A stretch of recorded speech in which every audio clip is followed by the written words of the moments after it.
ہم ڈنکے کی چوٹ پر اہل سنت کے عقائد بیان کرتے ہیں. ایسے ہی اگر ہم میلاد منا رہے ہیں ڈنکے کی چوٹ پہ بولیں گے, 11ویں منا رہے ہیں ڈنکے کی چوٹ پہ بولیں گے. اچھا اللہ نہ کرے کسی کے گھر میں موت میت ہو جائے, سوئم کا اہتمام ہوتا ہے ڈنکے کی چوٹ پر ہوتا ہے کہ نہیں ہوتا؟ سب بولیں. 40ویں کا اہتمام ہوتا ہے ڈنکے کی چوٹ پر ہوتا ہے. یہ اصل سنی کی پہچان ہے. جو کرتا ہے وہ ڈنکے کی چوٹ پر اعلان بھی کرتا ہے کہ بھئی ابھی دعا کے بعد سوئم کا اہتمام ہے. ہوتا ہے کہ اعلان نہیں ہوتا؟ نماز جنازہ ہے, تمام حضرات شرکت فرمائیں, فلاں علاقے میں محفل میلاد کا انعقاد کیا گیا ہے. یہ ڈنکے کی چوٹ پر اعلان ہے نا, لاؤڈ اسپیکر پر میں کر رہا ہوں نا اعلان. اس کو کہتے ہیں اصل سنی. اب نہ چاہتے ہوئے بھی آپ کو اللہ کی رسی تھامنی پڑے گی اگر آپ غیروں سے تعلق رکھتے ہیں, اور آپ کو اہل سنت و جماعت میں آنا پڑے گا. اگر آپ نے اپنا الگ فرقہ بنایا ہے, صحیح ہے, تو اللہ کی رسی کو مضبوطی کے ساتھ تھامنے کے لیے اہل سنت میں آنا پڑے گا, کیونکہ اس کے علاوہ کوئی دوسرا چارہ ہی نہیں. حالیہ دنوں میں ابھی ایک بہت بڑے مولانا صاحب کے جوان بیٹے کا انتقال ہوا. انسانیت کے ناطے ہمیں افسوس ہے, اللہ تعالیٰ اسے غریق رحمت فرمائے اور مغفرت فرمائے. انسانیت کے ناطے یہ میں جملہ ادا کر رہا ہوں, لیکن وہ بہت بڑے مولانا صاحب ہیں اور ان کے لاکھوں نہیں کروڑوں فالوورز ہیں. انہوں نے اپنے بیٹے کے انتقال کے بعد قرآن خوانی کا بھی اہتمام کیا. مانتے ہیں آپ؟ صحیح ہے.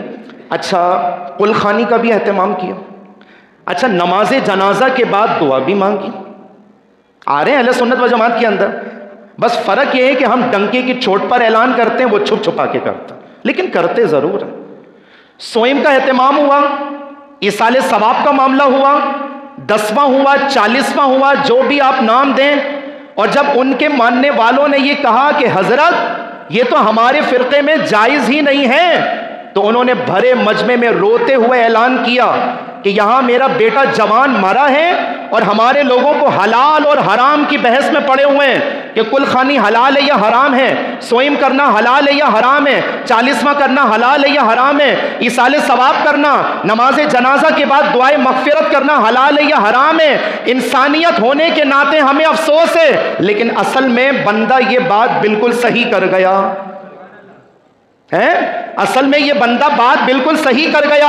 اسے آنا پڑا اللہ کی رسی کو مضبوطی کے ساتھ تھامنے کے لیے, معاملات اہل سنت میں آنا پڑا, کیونکہ نجات تو اللہ کی رسی کو تھامنے میں ہی ہے, اس لیے سارے معاملات ہوئے. بس فرق یہ ہے کہ یہاں ڈنکے کی چوٹ پر اعلان ہوتا ہے اور وہاں کرتے کچھ ہیں بولتے کچھ ہیں. میں دوبارہ کہہ رہا ہوں, انسانیت کے ناطے ہمیں افسوس ہے. کسی کا بھی جوان بیٹا مرے, یہ تو باپ جانتا ہے کہ اس کا کیسا پہاڑ جیسا غم ہے. انسانیت کے ناطے ہم افسوس کرتے ہیں. مگر آپ نے ایک چیز نوٹ کی کہ اللہ کی رسی کو تھامنے کے لیے کس جماعت میں آنا پڑا؟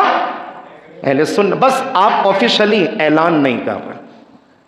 اسی طریقے سے سن 2016 میں, کتنے سال ہو گئے؟ 7 سال ہو گئے, ایک دوسرے مکتب فکر سے تعلق رکھنے والے نعت خواں صاحب, ہوائی جہاز میں ان کا ایکسیڈنٹ ہوا, اور بہت اللہ تعالیٰ ایسی موتوں سے محفوظ فرمائے.